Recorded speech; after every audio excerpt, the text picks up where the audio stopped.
Already in this course, you've learned that the first step to get to the top of the search results is to do some keyword research. And that's why in this lecture, I want to show you how to install and use a very simple to use and free keyword research tool called Keywords Everywhere. I really love this tool and actually gave it a great recommendation, which you can see is actually featured on the homepage here.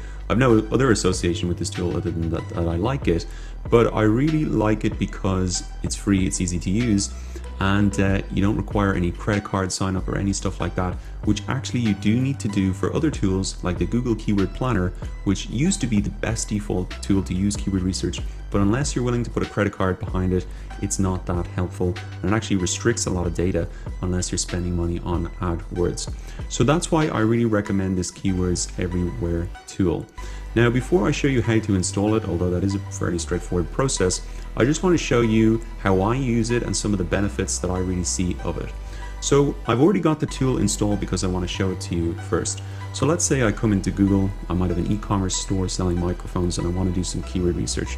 So what I can just do is type in microphone. And when I've got the tool installed, what you're going to notice here is this little line appearing underneath the search bar. And the most interesting thing here is the search volume. So I know immediately when I type in microphone here that microphone gets searched on Google globally 368,000 times per month. So that gives me an idea straight away of the size of the microphone market on Google, which is amazingly interesting to know. But if you want to do some keyword research, you need to start to understand what else are people searching for. And one of the great things that you can do is if you scroll down to the bottom of the page here, you can see these searches related to microphones, and also all of the search volume is appearing next to this. So now I can see microphones for recording, wireless microphones.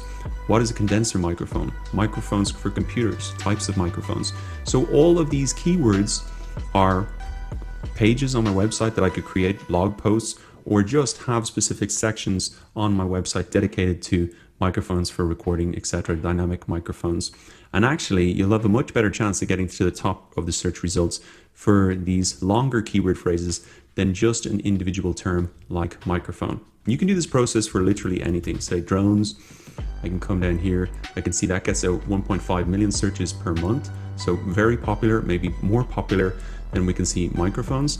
And we can come down here and we can see drones, DJI, drones Amazon, etc., etc.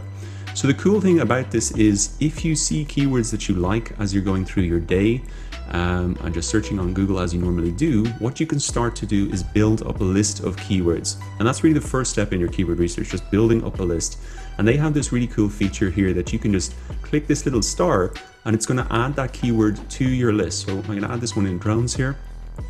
I can come down a little bit further and say drones DJI, military drones, drones Phantom 4, that's a very specific thing. And so what I can do now is click on the little icon here in my browser. You can see keywords everywhere. That's going to pop up. I can look at my favorite keywords. And what I can see now is a list of all of those keywords that I've collected very naturally. This is not a weird process because you're very used to doing this already on Google. You probably come in here 10, 15 times a day. If they're keywords that you like and you go, hey, actually that could be a pretty good blog article. Or if you look up how to edit Camtasia or how to create a, I don't know, whatever, you can just add those to your list. You can build them up here. You can export them all if you want. You can copy them, send them to an Excel. You can bring them offline, do whatever you want, but very naturally, without a lot of effort and thinking, you can build up a lot of keywords. You can turn those keywords into blog posts, videos, etc. So that is what I really like about this tool. It's right there every time you're searching in Google. The figures come straight up, and also you can get all that information for the suggested ones down here as well. So you can go in and really search for anything as you're going through your day. And I found it's really opened my mind up to a load of opportunities, even business opportunities. For example, I was reading an article on this company who make ferry doors. I thought this was a completely bizarre idea, and you can see it gets over 40,000 searches per month, which means that's a big business, that's a big niche if you want to do that. So this keyword research is not only interesting for looking at maybe types and topics of content you can make, but also whole business ideas. And I just think it's an essential tool for anybody who's serious about marketing or business online in general. So how do you get this amazing information for free in your browser? Well, it's very, very simple. You just need to go to keywordseverywhere.com. I'll put the link in the resources section of this video. This is a browser extension, so it's going to be added into Chrome or Firefox. It's just available on these two browsers. If you don't have those, you can just download those for free. And you just need to click install to Chrome. Now I've already got it installed, and you can see I've got it added to Chrome, but you just click that there. There is one verification step where you pop in your email, and then you have to put that code back in. They're not collecting emails or going to email you, but that's just an anti-spam measure. The steps are fairly straightforward. I won't walk you through all of them, but once you've got that done, you just open up the browser once again, you hit refresh, type in something, and you can even do this exact search if you want to see the figures come up. Now I want to explain some of the other terms here. You can see this term CPC, and it is 0.31 cents of a dollar, and competition down here as well. So what do these terms mean? They're actually not important for SEO. These terms are important if you wanted to advertise on AdWords, Google AdWords. So for example, you can see an ad here, and what this figure tells us is every time someone clicks on this ad, the advertiser, or this company, sensationalkids.ie, is paying 31 cents per click.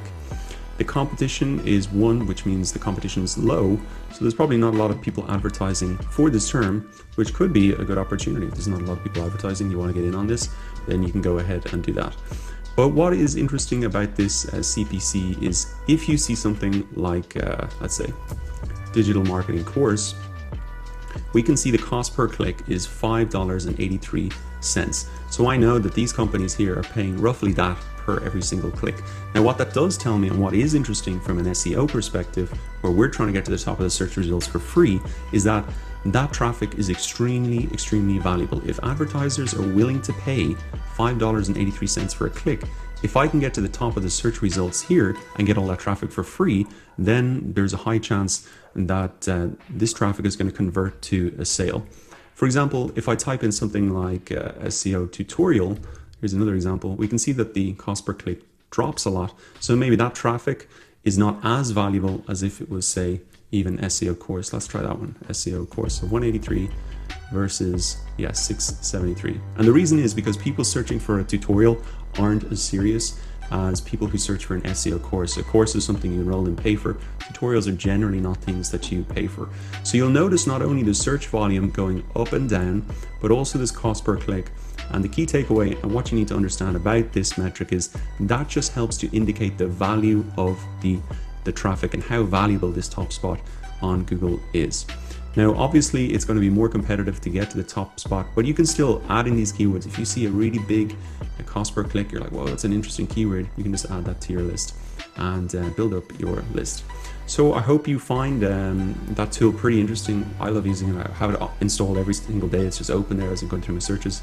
Add it to my list. So go ahead now to keywordeverywhere.com. I'll put this link in the resources section of this lecture. You can just install it. It's free. It's really easy to use, and there's just so much value in using this. So I hope you enjoy it, and I hope already in this course that you are getting a ton of value from this free course.